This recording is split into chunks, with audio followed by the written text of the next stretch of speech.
오늘은 창조절 둘째 주일입니다. 주일 예배를 시작하겠습니다. 다 같이 찬송가 75장 주여 우리 무리를 1, 2, 5절을 다 같이 찬송하시겠습니다.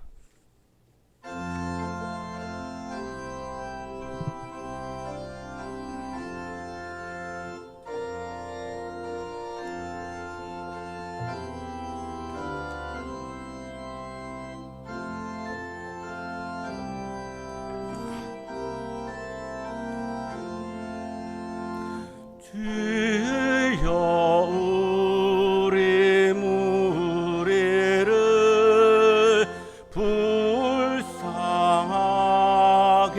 여기사 그 신복을 주시고 주의 얼굴 뵈소서. 주의 구원하심을 널리 알게 하시니 천하 만국 백성들 주께 찬송합니다.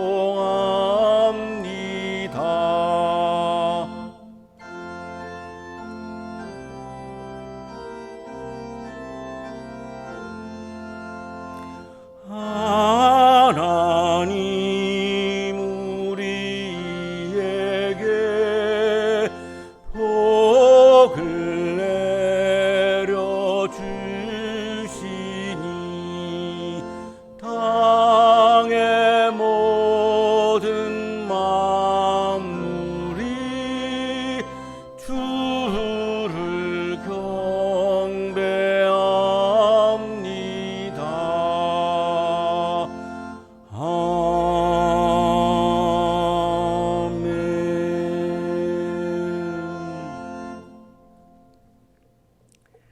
하나님은 회개하는 마음으로 나오는 사람들을 물리치지 않으십니다. 이제 우리들의 죄를 뉘우치고 고백합시다.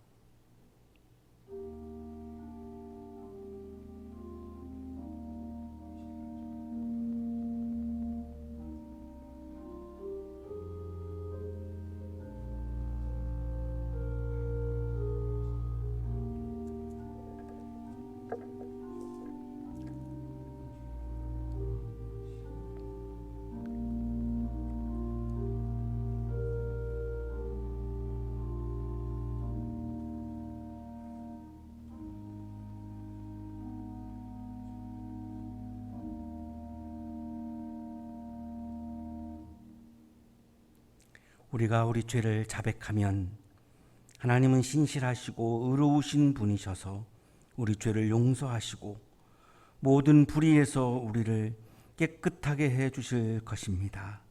아멘. 찬송가 276장 아버지여 이 죄인을 1, 2, 3절을 찬송하시겠습니다.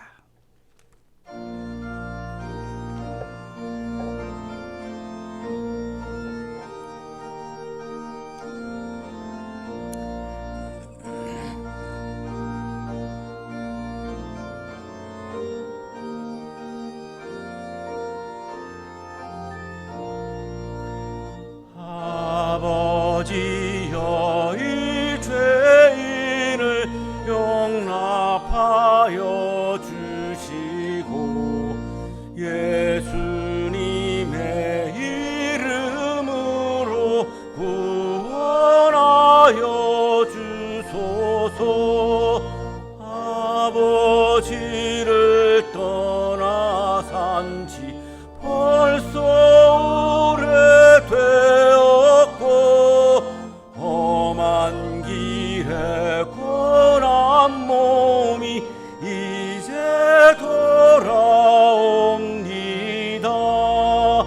전에 하던 헛된 일을 애통하게 여기고 겸손하게 엎드려서 용서하심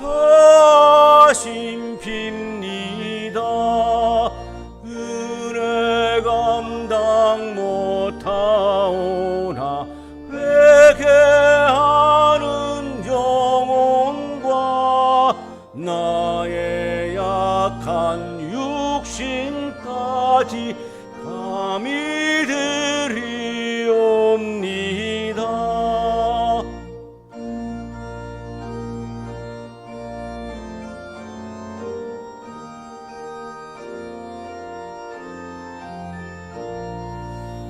나의 죄를 사시려 주님 죽으셨으니 그 공로를 의지하여 주만 의지합니다. 아버지여 용납하사 나를 품어주시고 주의 사랑 품 안에서 길이 살게 하소서. 아멘.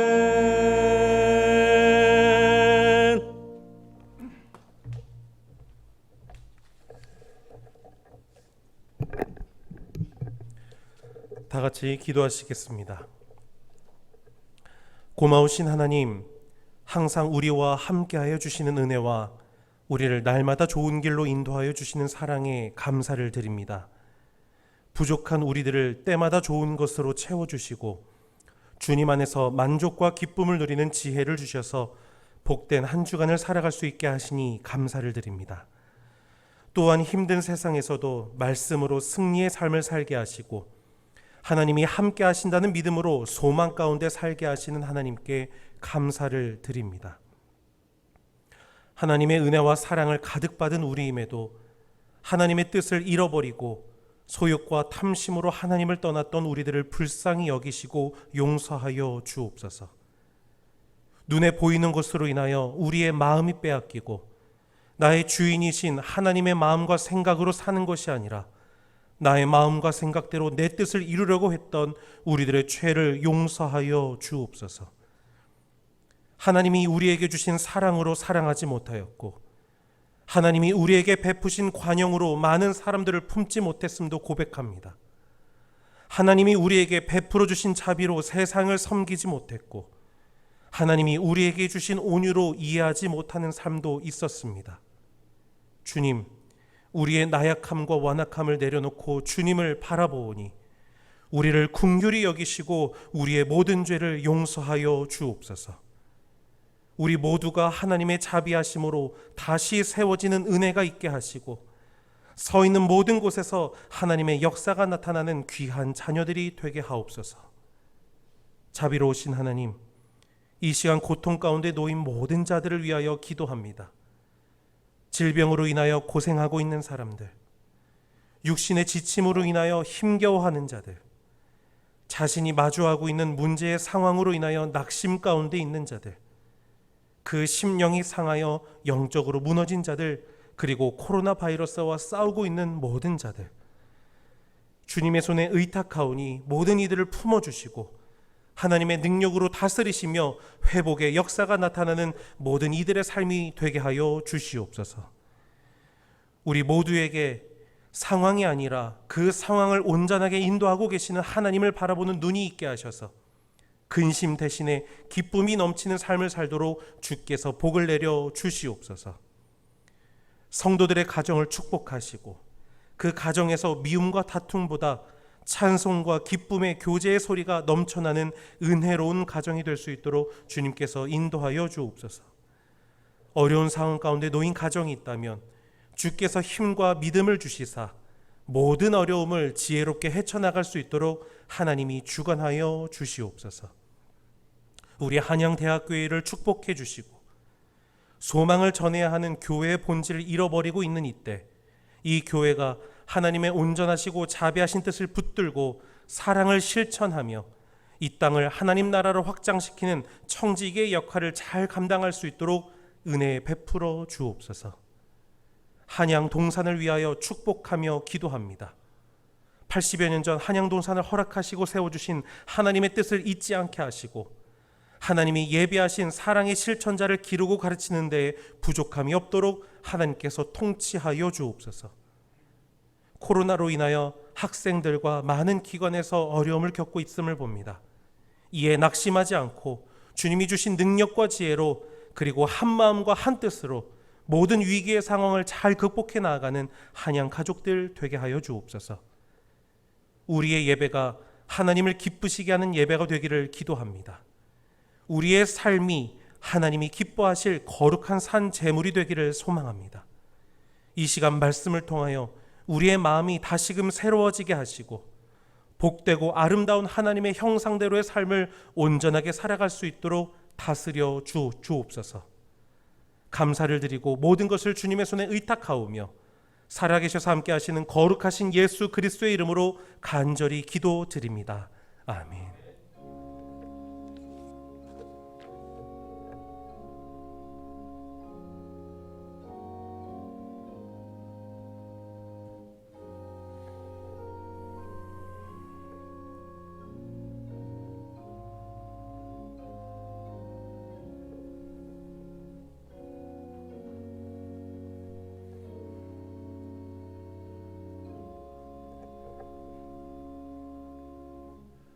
이 시간 우리에게 주시는 하나님의 말씀 마태복음 18장 21절에서 35절까지의 말씀입니다.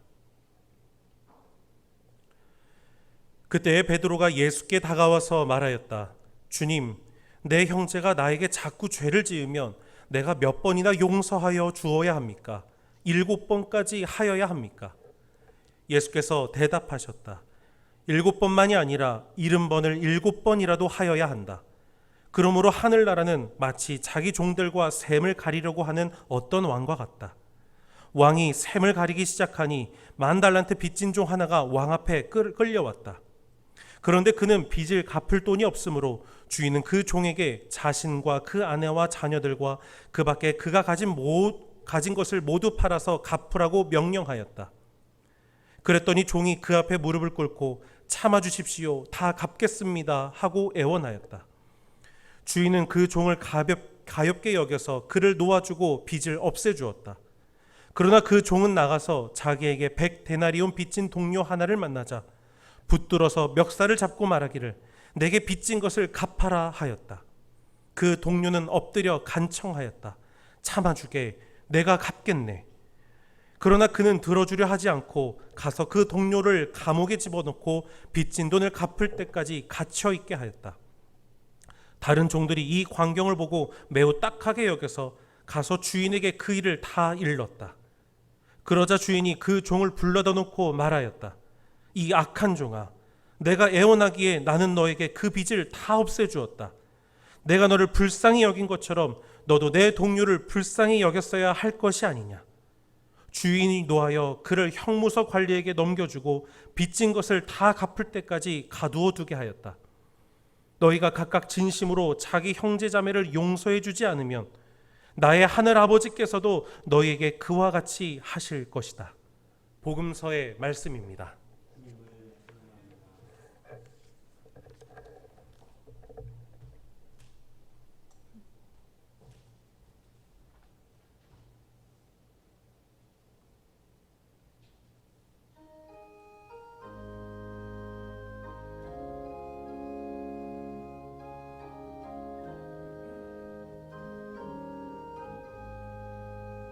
내 영혼이 은총이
한나 아렌트는 독일 태생의 유대인 여성 철학자입니다. 마르크부르크 대학교에서 하이데거에게 수학을 했고, 하이델베르크 대학교에서 야스퍼스에게 수학을 하고, 야스퍼스의 지도 가운데 어거스틴의 아우구스티누스의 사랑의 개념에 대한 제목으로 박사학위 논문을 쓰고, 학위를 받고 대학에서 막 가르치려고 할 때에 나치 유대인 학살 실무 책임자인 나치의 제2인자이죠. 히틀러 다음에 제2인자인데요.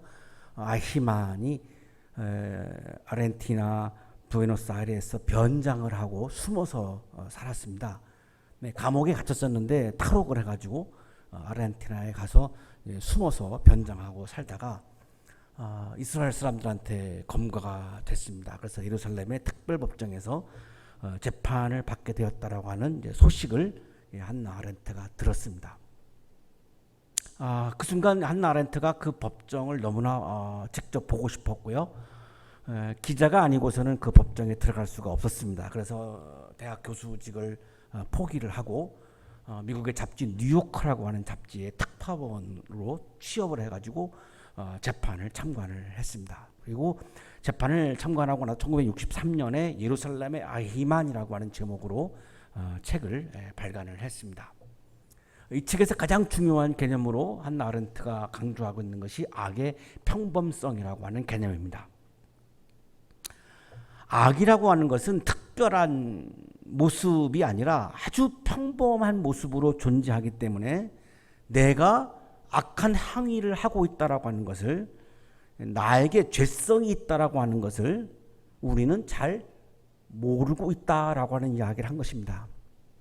이거를 이제 기독교 교리에서는 전통적으로 원죄라고 그렇게 부르는데요.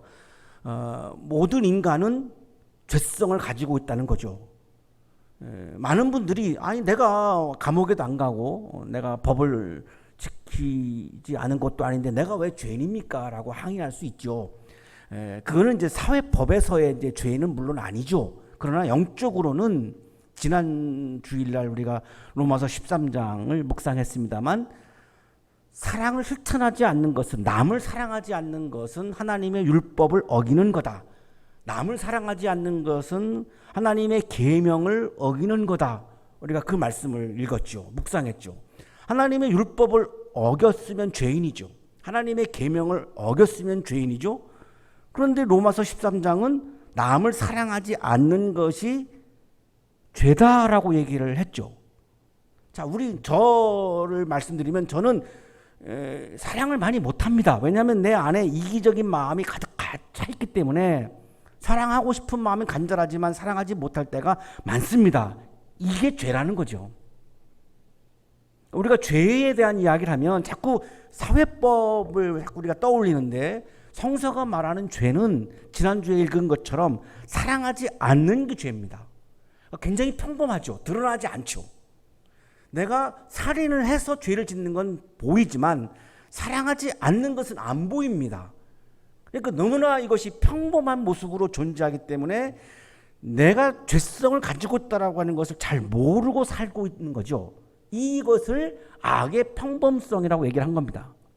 왜 이 한나 아렌트가 이거에 이렇게 깨달음이 있었냐면, 재판을 하면서 보니까 아히만은 굉장히 인상이 험상궂고 악독한 사람이라고 상상을 하고 법정에 갔는데 너무나 평범한 모습이에요. 굉장히 순종적인 사람이고 정상적이고 공무원으로서 자기에게 주어진 임무를 충실하게 수행하는 정말로 오리지널 공무원 스타일의 관료예요. 인용하겠습니다. 그는 경찰과 법정에서 계속 반복해서 말한 것처럼 의무를 준수했다. 그는 명령을 지켰을 뿐만 아니라 법을 지키기도 했다. 본인은 나는 법을 지켰으니까, 의무를 다했으니까 나는 죄인이라고 생각을 안 하겠죠. 이게 아히만의 자아에 대한 의식이었습니다. 그래서 맹목적인 복종 또는 시체들의 복종이라고 불렸던 미덕과 악덕을 차례로 강조하면서 끝냈다. 나는 상관의 명령에 복종을 했다. 공무원으로서 나는 법에 따라서 상관의 명령을 나는 복종해야 될 의무가 있기 때문에 나는 의무를 다했다라고 하는 이야기를 들으면서, 이 사람은 본인이 유태인 600만 명을 죽인 것 앞에서 죄성을 모르고 있다라고 하는 것을 발견하고 놀란 거죠. 한나 아렌트가. 아이만이 법정에서 한 이야기인데요. 나는 괴물이 아니다. 나는 그렇게 만들었을 뿐이다. 나는 여러분이 상상하는 것처럼 괴물이 아니고 나는 지극히 평범한 공무원입니다. 라고 증언을 한 거죠. 6명의 정신과 의사들이 그를 정상으로 판정했다. 그들 가운데 한 명은 적어도 그를 진찰한 후에 내 상태보다 더 정상이다라고 탄식했다고 전해지고, 또 다른 한 명은 그의 아내와 아이들, 어머니와 아버지, 형제자매, 그리고 친구들에 대한 그의 태도, 그의 모든 정신적 상태가 정상일 뿐만 아니라 바람직함을 발견했다. 그러면 정신에 문제가 있느냐? 없다라고 하는 것을 발견한 겁니다. 지각기 정신적으로도 정상이었다는 것입니다. 그리고 끝으로 대법원에서 그의 항소를 들은 후 그를 정기적으로 방문한 성직자는 아히만이 매우 긍정적인 생각을 가진 사람이라고 발표함으로써 모든 사람들에게 확인해 주었다. 유태인 600만 명을 죽였으면 미친 사람 아니냐라고 우리가 상상을 할 수밖에 없는데요. 정신과 의사들의 증언에 의하면 정신적으로 너무나 정상적이다 라고 판정을 내린 거죠. 그가 행한 모든 일은 그가 법을 준수하는 시민으로서 인식한 만큼 행동한 것이었다. 그는 경찰과 법정에서 매우 계속 반복해서 말한 것처럼 의무를 준수했다. 그는 명령을 지켰을 뿐만 아니라 법을 지키기도 했다. 아이만은 나는 법을 지켰는데, 의무를 준수했는데 뭐가 문제냐라고 항변을 하고 있는 거죠. 유태인 600만 명을 죽였는데 이 악의 평범성의 위험에 아이만은 지금 빠져 있는 거죠. 그는 단지 자기가 무엇을 하고 있는지 결코 깨닫지 못한 것이다. 그로 하여금 그 시대의 엄청난 범죄자들 가운데 한 사람이 되게 한 것은 결코 어리석음과 동일한 것이 아닌 순전한 무사유였다. 내가 유태인 600명을 죽인 것이 뭐가 문제인지를 지금 모르고 있는 거죠. 왜 그럴까요? 악이란 특별한 모습이 아니라 너무나 평범한 모습으로 존재하고, 악이라고 하는 것은 평범한 모습으로 내 마음에 들어오고, 악이란 평범한 모습으로 내 마음을 사로잡기 때문에 내가 악에 빠져 있는 것을, 내가 죄성으로 가득 차 있는 것을 우리는 모르면서 살고 있다는 것입니다. 그러니까 타자를 사랑하지 못하고 정죄하는 거죠. 내가 죄성이 있다라고 하는 걸 내가 깨달으면, 내가 죄인이라고 하는 것을 내가 인식한다면 타자를 정죄하기가 어려워지는데, 나는 죄인이 아니야, 나는 죄성이 없어, 내가 뭐가 죄인이야 라고 하는 이 인식 때문에 우리가 쉽게 타자를 정죄하는 거죠. 한나 아렌트는 악이 평범하기 때문에 악을 깨닫기 위해서는 생각하는 능력이 중요하다고 강조합니다. 우리는 나 자신이 무엇을 하고 있는지 깨닫지 못하는 거죠. 아히만처럼 악은 특별한 것이 아니라 평범하기 때문에 내 안에 있는 죄성을 잘 보지 못하는 거죠. 그래서 타자를 정죄하는 거죠. 그러니까 남을 사랑할 수가 없죠. 정죄하니까. 그런데 로마서 13장은 남을 사랑하지 않는 것은 하나님의 율법을 어기는 거다, 하나님의 계명을 어기는 거다라고 말씀을 했으니까요. 그게 죄인 거죠. 정죄하는 게 죄인 거고, 내 안에 있는 죄성을 깨닫지 못하고 보지 못하는 게 죄인 거죠. 하나님을 바라보지 않고, 이웃을 바라보지 않고, 나만을 바라보며 나의 이익만 추구하고 나의 우월감을 나타내기 위해 타자를 정죄하는 것, 이것이 바로 평범한 악, 나의 죄성임을 한나 아렌트는 강조했던 것입니다. 나만을 바라보는 거, 나의 이익만 추구하는 거, 지난 주일 우리 한국교회가 대면 예배를 고집하면서 이기적인 모습을 드러내고 있음을 우리가 함께 마음 아파했는데요. 그게 바로 평범한 악이고 죄성이다라고 지금 한나 아렌트는 강조하고 있는 것입니다.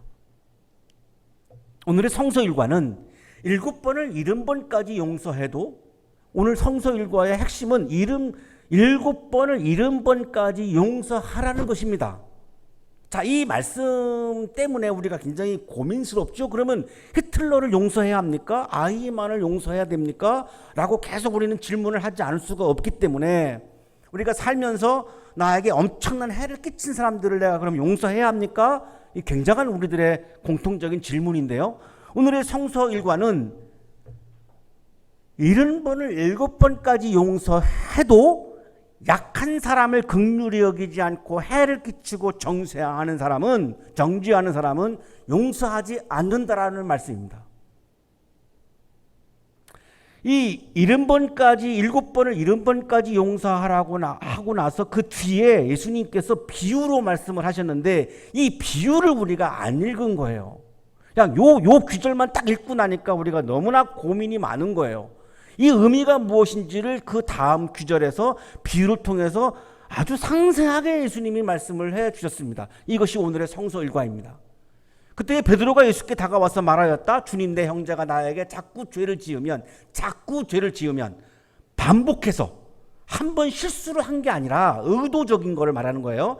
아주 의도적으로 나에게 자꾸 나를 괴롭히기 위해서, 자꾸 나를 못 살게 굴기 위해서, 나를 불행에 빠뜨리기 위해서 어쩌다가 실수를 한 게 아니라 의도죠. 자꾸라는 말은 그렇게 죄를 지으면 내가 몇 번이나 용서하여 주어야 합니까? 7번까지 하여야 합니까? 베드로의 질문입니다.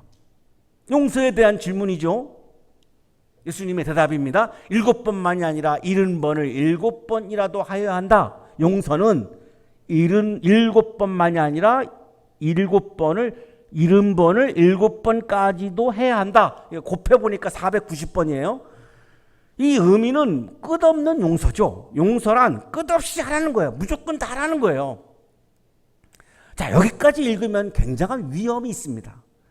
유태인 600만 명을 살해한 가해자 히틀러, 그 히틀러를 피해자들이 7번을 70번까지 용서하기란 실제로 어렵습니다. 이러면 기독교 신앙을 포기할 수도 있어요. 왜? 불가능하니까. 예수님의 말씀을 우리가 지켜야 되는데 이걸 어떻게 지킵니까? 우리처럼 제3자는 상관이 없지만 직접적으로 피해를 당한 당사자들은 히틀러를 어떻게 용서합니까? 그리스도인으로서. 너무 어려운 거죠. 이거 솔직한 거죠.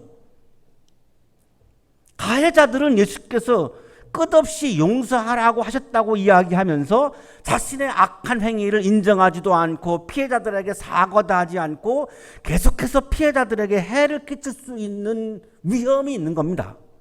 이 말씀을 우리가 그렇게 해석을 하면, 그렇게 받아들이면, 여기까지만 딱 읽고 이 뒷귀절을 안 읽고 읽으면 가해자들은 어떤 행태를 보이냐면 예수님이 무조건 용서하라고 했지, 490번까지 용서라고 했지, 그러니까 내가 너한테 가해를 해도 너 나 용서해 라고 이야기하면서 계속해서 가해를 한다는 것입니다. 이 위험이 있다는 것입니다. 제가 우리 교회에 와서 아주 많이 좋은 점들이 너무나 많이 있는데 그 중에 하나가 이 부분이에요. 제가 일반 교회 있을 때 경험한 거는 이 교인과 교인 사이의 갈등이 굉장히 많습니다. 이게 다 어떤 교회 주도권 이런 것들 갖고서 갈등을 하는 건데요. 어떤 분들은 자꾸 다른 교인들에게 막 못살게 굴어요. 피해를 줘요. 아픔을 줘요. 상처를 줘요. 그래서 항의하면 너 예수님 말씀 안 지켜? 예수님이 7번까지 용서하라고 했잖아. 이렇게 아예 드러내놓고 얘기를 합니다. 그러면서 가해를 해요. 이러면 피해자는 아무 말을 못해요. 예수님 말씀이 그렇게 돼 있으니까, 실제로 돼 있으니까 아무 말을 못해요. 그게 너무나 답답했어요. 그건 아닌데.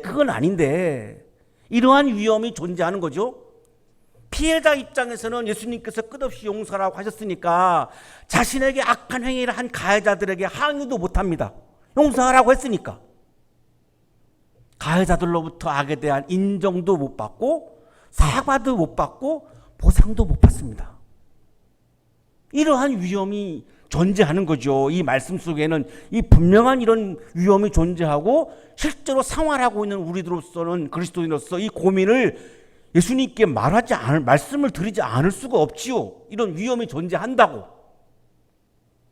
교회에서 다른 교인과 교회 공동체에 해를 끼치는 가해자가 교인과 교인만의 관계가 아니라 어떤 분들은 일반 교회 있을 때 보면 교회 공동체에 엄청난 해를 끼쳐요. 자기의 이익을 위해서. 사람들이 뭐라고 하면 용서하라고 했잖아요. 그러면서 계속 가해를 하고 교회에 피해를 주고 비신앙적이고 악한 행위를 계속하는 거예요. 이게 용서가 가지고 있는 위험이죠. 또 하나, 끝없는 용서에 위험도 있고 불가능성도 있습니다. 자, 교회를 다니는 판사가 공적인 재판정에서 살인자를 판결하는데 7번까지 7번까지 용서할 수 있나요? 아니, 판사가 살인자를 용서해주면 어떻게 됩니까? 나라의 질서가 다 무너지게요? 판사는 법에 따라서 살인자에게 선고를 해야 합니다. 그러면 용서 안 한 거잖아요. 그러면 7번까지 7번을 용서하라는 말씀을 어긴 게 됩니다. 그럼 판사로서는 기독교 신앙을 포기하고 싶을 거예요. 그 죄책감이 너무나 힘드니까. 경찰관이 절도범을 7번까지 7번을 용서할 수 있나요? 경찰관은 법에 따라서 절도범을 검거해야 합니다. 그게 경찰관의 직무죠. 그걸 안 하면, 용서해버리면 경찰관 아무것도 안 해도 되는 거죠. 그리스도인인 교회를 다니는 경찰관에게 이런 고민이 존재할 거 아니겠습니까? 왜? 이건 불가능합니다. 아예 경찰관이라고 하는 직업을 가지고 있는 한 불가능합니다. 용서할 수가 없지요. 법에 따라서 집행을 해야 하니까. 우리는 가해와 피해가 없는 이미 완성된 이루어진 하나님 나라에서 사는 것이 아니죠. 가해와 피해가 하나님 나라에서는 가해와 피해 자체가 존재하지 않기 때문에 이런 고민이 없는데, 우리는 지금 완성된 하나님의 나라가 아니라 아직 이루어지고 있는 과정 중에 있는 하나님의 나라에서 하나님의 나라를 이루어가는 현실의 나라에서 살고 있기 때문에, 하나님 나라에서는 가능한 용서와 현실의 세계에서는 불가능하거나 어려운 용서 사이에서 고뇌하며 사는 사람이 바로 그리스도인입니다. 이걸 고뇌하고 고민하는 게 그리스도인이지, 용서하라고 그랬으니까 내가 너한테 가해해도 너 나한테 항의하지 마, 이건 그리스도인이 아닌 거죠. 그러므로 하늘나라는 마치 자기 동료가 샘을 가리려고 하는 어떤 왕과 같다. 자, 이 용서가 가지고 있는 위험과 불가능 앞에서 고민하고 있는 우리들에게 예수님이 우리들에게 비유로 말씀을 하셨어요. 이 말씀의 의미를, 여기를 우리가 안 읽고 있는 거예요. 그러므로 하늘나라는 마치 자기 종들과 샘을 가리려는 어떤 왕과 같다. 하나님 나라에 대한 비유를 말씀하셨죠. 자, 하나님 나라의 왕에 대한 비유로 말씀하셨어요. 여기 왕은 김영봉 교수의 주석입니다. 마태복음의 비유들의 임금이 자주 등장하는데 여기에서는 하나님을 가리킨다. 여기 지금 왕은 하나님을 가리키는 말씀입니다. 왕이 셈을 가리기 시작하니 10,000달란트 빚진 종 하나가 왕 앞에 끌려왔다. 10,000달란트 빚진 사람이 왕에게, 주인에게 이제 끌려왔어요. 빚을 안 갚으니까. 달란트는 헬라어로 달란톤인데요. 이게 이 화폐 가치를 이해하기 위해서 데나리온을 말씀을 드립니다. 데나리온은 로마의 주요 화폐인데 라틴어로는 다나리우스고요. 무게가 약 한 4g인 로마의 은화입니다. 1데나리온은 하루 노동자 하루 품삯에 해당합니다. 1달란트는 6,000데나리온입니다. 자, 1데나리온은 노동자 하루 품삯에 해당하는 가치이고 1달란트는 6,000데나리온이에요. 그러니까 6,000일 품삯입니다. 1달란트가 6,000일 품삯이죠. 16년간의 품삯입니다.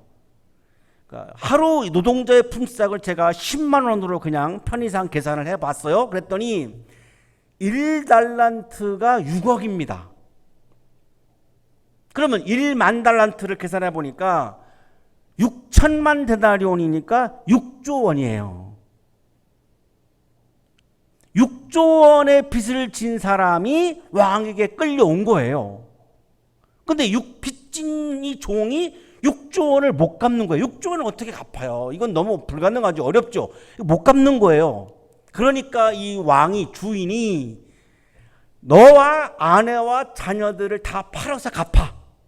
너 모든 가족이 다 노예로 팔아가지고 그것으로 갚아. 그래도 다 못 갚아요. 일부를 만이라도 갚고 계속해서 갚으라고 얘기를 한 거죠. 그랬더니 종이 무릎을 꿇고 참아 주십시오. 다 갚겠습니다라고 애원을 합니다. 자, 그랬더니 27절이 중요한데요. 주인은 그 종을 가엾게 여겨서 그를 놓아주고 빚을 없애주었다. 6조 원을 탕감시켜줬어요. 이유가 뭐죠? 가엾게 여겼기 때문에. 이거 딱 이유 하나예요. 자, 여기에 하나님의 마음이 담겨 있어요. 하나님은 우리를 가엾게 여겨서 6조 원에 해당하는 죄의 값을 탕감해 줬다는 의미예요. 여기 빚이라고 하는 말은 죄를 의미하는 겁니다. 제가 6조 원의 죄값을 죄의 빚을 지었는데 이걸 내가 갚을 길이 없으니까 하나님이 나를 6조 원에 해당하는 이 죄의 값을 탕감해 주신 거예요. 그런 의미예요. 그러니까 이 종은 이제 빚에서 자유로워졌죠. 그래서 이제 바깥으로 나갔는데 자기에게 100데나리온 빚진 동료 하나를 만났어요. 그러니까 멱살을 잡고 말해요. 내게 빚진 것을 갚아. 100데나리온은 1데나리온을 10만 원으로 아까 계산했죠. 그랬더니 1천만 원이에요. 6조 원의 빚을 탕감받은 이 종이 1,000만 원의 빚을 진 동료의 멱살을 잡고 말하는 거예요. 빚을 갚으라고. 그 동료가 엎드려서 간청합니다. 참아주게. 내가 갚겠네. 참아주게. 자, 왕은, 주인은 그 당시에 가엾게 여겨서, 불쌍히 여겨서, 긍휼히 여겨서 그거를 탕감해 주었는데 이 탕감받은 종은 동료를 감옥에 넣습니다. 갚을 때까지 너 감옥에 있으라고 하면서 감옥에 넣은 거죠. 종의 주인은 빚진 종을 긍휼히 여겼지만 이 종은, 탕감받은 종은 동료를 긍휼히 여기지 않은 거죠. 자, 이 30절에 나와 있는 이 장면이 우리의 죄성이고 우리의 악이고 우리의 모습인 겁니다. 하나님이 나에게 6조 원에 해당하는 죄의 빚을 다 갚아줬는데 우리는 사람과 사람 사이에서 1,000만 원에 해당하는 죄의 빚을 진 거를 가지고 정죄하고 감옥에 넣는 거예요. 왜 그럴까요? 하나님은 나를 긍휼히 여기셨는데 나는 이웃을 긍휼히 여기지 못하기 때문이라는 거죠.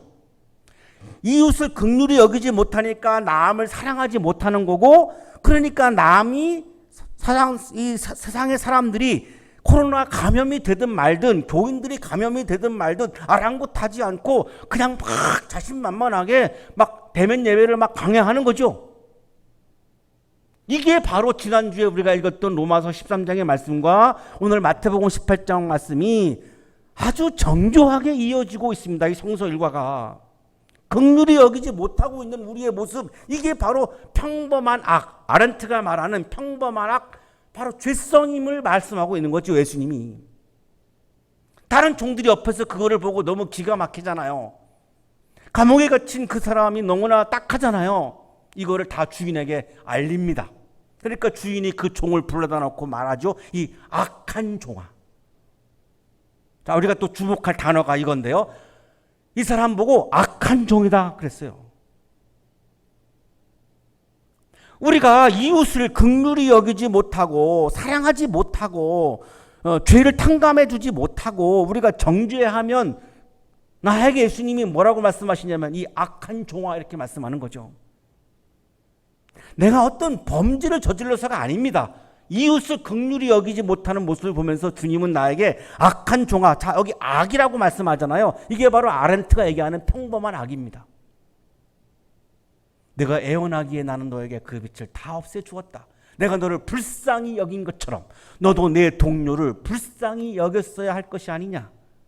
예수님이 지적하고 있는 것은 뭐죠? 왜 악한 종이라고 말씀하죠? 불쌍히 여기지 않으니까. 이거예요. 내가 이웃을 불쌍히 여기지 않는 것을 가리켜서 예수님은 지금 악이라고 말씀하잖아요. 이게 바로 평범한 악이죠. 주인이 노해가지고 그를 형무소 관리에게 넘겨주고 빚진 것을 다 갚을 때까지 가두어 두게 했습니다. 자, 34절을 우리가 굉장히 주목해야 되는데요. 70번을 7번까지 용서하라고 하신 주님께서 이 사람을 감옥에 넣었죠. 용서 안 하셨죠. 자, 그러면 모든 거를 다 끝없이 용서하라고 하는 이 주님의 말씀은 예수님이 용서하라고 했잖아 라고 하는 것을 빌미로 해서 끊임없이 다른 사람들에게 피해를 주고 가해를 가하는 가해자들까지도 다 용서하라는 말씀이 아닌 것이 분명해졌죠. 34절에서 예수님은 이 용서에 대한 위험과 불가능성 앞에서 고민하고 있는 우리들에게 해결을 해 주셨어요. 이 사람을 감옥에 넣으셨잖아요. 주님이, 하나님이 다 용서하신 게 아니죠. 하나님이 우리에게 강조하시는 것은 약한 사람들을 긍휼히 여기고 불쌍히 여기고 1,000,000원 나에게 빚진 사람은 약자예요. 늘 내 눈치 보고 살 수밖에 없어요. 약자예요. 그 약자를 불쌍히 여기고 긍휼히 여기고 가엾이 여기고 그렇게 그 사람의 죄를 정죄하지 말아라. 이걸 지금 강조하고 있죠. 그러나 주님의 용서에 대한 말씀을 빌미로 끊임없이 자꾸 계속해서 지속적으로 반복해서 약자들에게 가해를 가하고 있는 가해자들은 감옥에 넣어야 한다 이렇게 말씀하잖아요. 하나님의 나라는 빚을 탕감해 주는 나라가 분명하죠. 오늘 이 비유가 예수님이 하나님 나라에 대한 비유다라고 말씀했잖아요. 빚을 탕감해 주는 나라, 6조 원의 죄의 빚을 탕감해 주는 나라가 하나님의 나라죠. 빚은 죄를 의미하고요. 하나님의 나라는 죄를 용서해 주는 나라죠. 하나님의 나라가 우리에게 왜 기쁘냐면 6조 원의 죄의 빚을 내가 해결할 길이 없는데 하나님의 나라에서는 이거를 다 탕감해 주세요. 그러니까 하나님의 나라는 나에게 너무나 기쁜 나라죠. 그래서 하나님의 나라의 이야기를 복음을 주님이 전하시니까 그거를 기쁜 소식 복음이라고 사람들이 반응했던 거죠. 하나님의 나라를 추구하는 그리스도인은 나의 죄를 하나님으로부터 용서받았으니까 이웃을 긍휼히 여기고 이웃의 죄를 용서해 주는 사람이 바로 하나님의 나라를 추구하는 그리스도인이죠.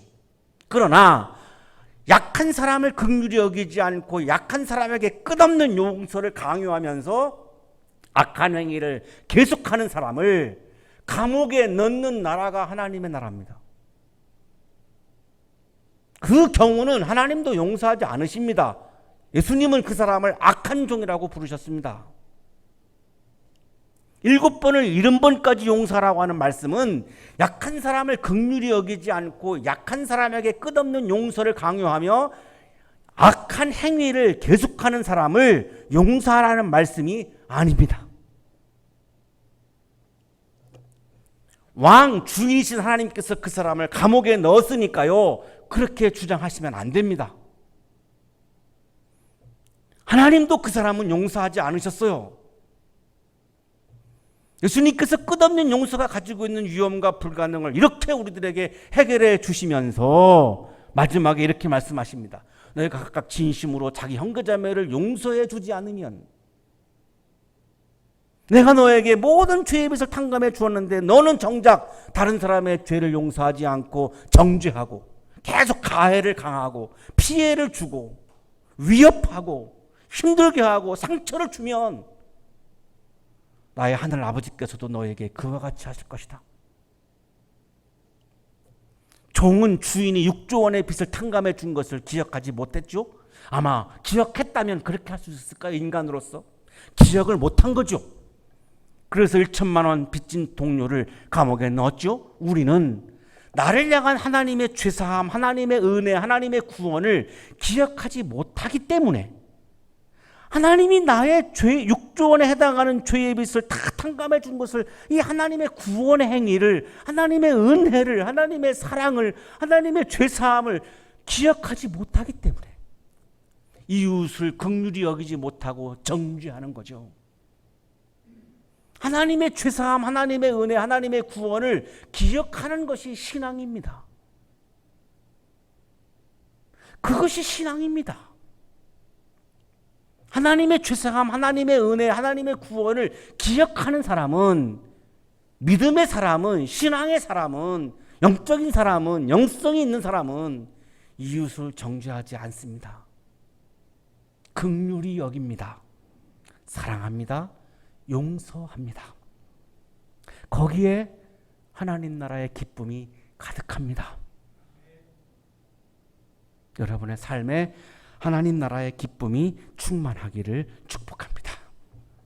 거룩하신 주님, 주님께서 저의 죄를 모두 다 조건 없이 사해 주시고 오늘도 은혜를 베풀어 주셔서 이렇게 예배를 드리고 나를 구원해 주셔서 구원의 기쁨으로 오늘도 기쁨 가운데 살게 해 주시는데 우리는 아직도 이웃의 죄를, 작은 죄를 용서하지 못하고 정죄하며 가해를 가하며 피해를 주며 아픔을 주며 상처를 주며 살고 있음을 고백합니다. 다시 한번 우리를 불쌍히 여겨주시고 우리를 긍휼히 여기셔서 하나님의 마음, 이웃을 가엾이 여기고 불쌍히 여기고 긍휼히 여기고 사랑하고 용서하는 마음을 채워주셔서 주님의 마음으로 우리도 약한 이들을 긍휼히 여기며 그들의 죄를 용서하며 사랑하며 하나님 나라를 이루어가는 기쁨으로 오늘 하루도 살아가게 하여 주옵소서. 예수 그리스도의 이름으로 기도하옵나이다. 아멘.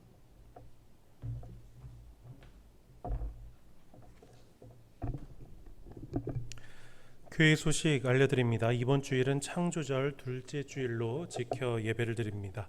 다음 주일은 창조절 셋째 주일로 지켜 예배를 드리겠습니다. 성서일과는 요나 3장 10절에서 4장 11절까지의 말씀입니다. 말씀 제목은 어찌 내가 아끼지 않겠느냐입니다. 우리 주중에 성서일과 말씀을 묵상하시기를 바랍니다. 우리 매일 아침 시간을 정해두고 우리 합심해서 우리 성도님들 계속 기도하고 계실 줄로 압니다. 참 요즘에는 기도가 필요한 때 그리고 기도에 힘써야 할 때임을 몸소 느끼고 있는데요. 우리 계속해서 기도에 힘쓰시는 우리 성도님들 되시기를 바랍니다. 합심하여 기도할 때에 우리 나라 이 땅을 위해서 우리 한국교회를 위해서 그리고 코로나 바이러스로 인하여서 고통받고 있는 자들 이를 위해서 애쓰는 모든 의료진들 그리고 우리 한양 동산의 모든 가족들과 우리 성도님들 위해서 계속 따뜻한 마음으로 힘써 기도해 주시기를 바랍니다. 우리 교회는 전염병 확산을 막고 안전을 지키기 위해서 계속 온라인을 통하여 가정에서 주일 예배를 드리고 있습니다. 어떤 목사님께서 그런 얘기를 하신 것을 들었습니다. 대면 예배, 비대면 예배 이렇게 참 많은 말들을 하지만 하나님 앞에서는 늘 우리가 비대면 예배였다. 우리의 신실한 마음과 진실한 마음이 정말로 또 간절히 필요한 때이다라는 이야기를 들은 적이 있습니다. 언제나 어디서나 영상으로 예배를 드리실 때에 예배를 드리는 우리의 마음이 하나님 앞에 진실한 마음이 되기를 바랍니다. 우리 힘써 그 마음을 지키는 여러분들이 되시기를 바랍니다. 영상 예배 드리실 때에 헌금 시간이 있는데요. 헌금을 드리고 나서 우리 예배를 마친 후에 우리 정기수 재무부장님께 헌금 한모 보내주시면 감사하겠습니다. 우리 어느덧 우리 여름이 지나고 가을이 다가왔습니다. 아침 저녁으로 우리 쌀쌀한 날씨가 계속 이어지고 있는데요. 우리 환절기에 감기 조심하시고 건강 지키시기를 바랍니다. 교회 소식 여기까지입니다. 한 가지 말씀 올리겠습니다.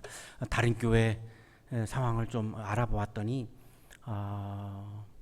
처음에는 굉장히 이렇게 복장도 잘 갖추고 주변 환경도 잘 정돈하고 주일 아침 11시에 가족들이 이렇게 모여서 예배를 드렸는데 이게 자꾸 시간이 지나가고 길어지다 보니까 시간도 어기게 되고 복장도 좀 이렇게 신경을 안 쓰게 되고 예배드리는 분위기나 마음이 좀 많이 흐트러집니다. 이런 반응들이 많더라고요. 다른 교회 우리 식구들은 안 그럴 거라고 저는 생각을 하는데요. 그래서 혹시 그런 가족들이 계시다면 다시 한번 좀 마음을 추스리고요. 예배드리는 장소는 중요하지 않지만 예배드리는 마음은 중요합니다. 그래서 영과 진리로 예배를 드려라 예수님께서 이렇게 말씀하셨기 때문에 예배 드리는 우리들의 마음은 너무나 중요합니다. 그래서 가급적이면 주일 아침 11시에 시간도 좀 지키시고 복장도 좀 갖추시고요.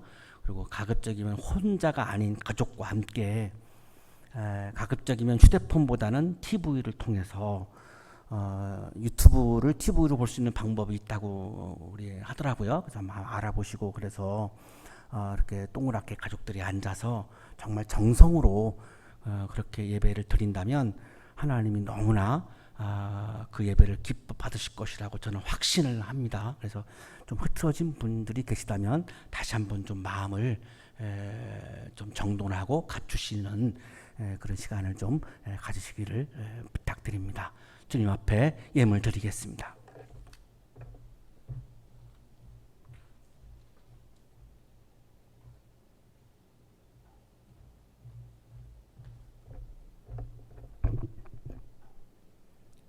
거룩하신 주님, 해결할 수 없는 우리의 죄의 빛을 해결하셔서 우리를 구원해 주시고 오늘 아침 우리들에게 이웃을 긍휼히 여기는 주님의 마음을 부어 주셔서 감사합니다. 감사의 마음을 예물에 담아 드리오니 기쁘게 받아 주시고 예물을 드리는 손길 위에 크신 은혜를 부어 주옵소서. 예수 그리스도의 이름으로 기도하옵나이다. 아멘.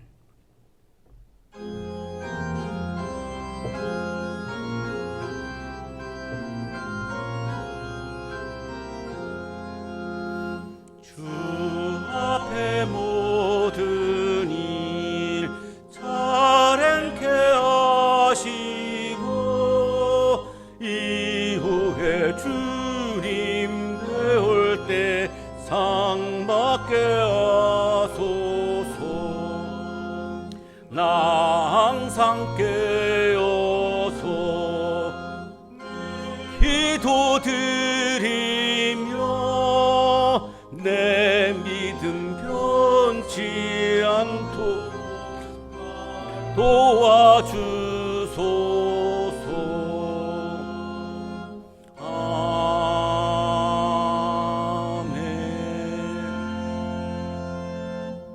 이제는 우리에게 하나밖에 없는 생명까지도 아낌없이 사랑으로 나누어 주시는 예수 그리스도의 은혜와 오늘도 우리에게 말씀을 주시는 하나님의 사랑하심과 생명의 기운을 주시는 성령의 역사하심이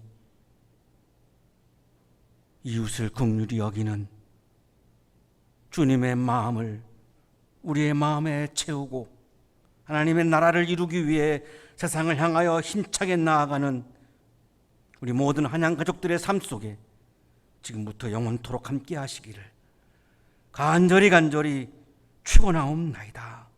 아멘.